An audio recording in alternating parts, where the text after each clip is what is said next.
ఇప్పుడు కాదమ్మా, రేపు చెప్తాను. పోనీ దేని గురించో నేను తెలుసుకోవచ్చా? ఒక పుట్టుక, ఒక చావు, ఒక బతుకు.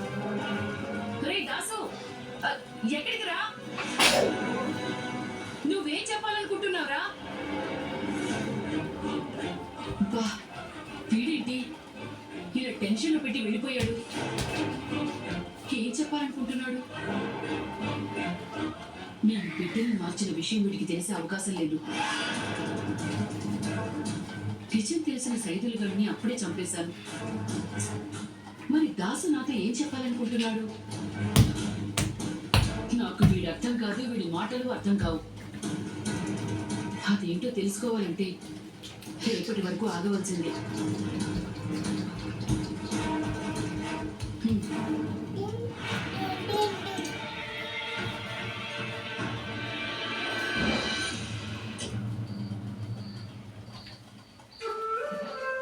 అత్తయ్య, రసం పెట్టమంటారా? మీరేం తింటే నాకు అదే పెట్టండి. నేనేం చుట్టాన్ని కాదు.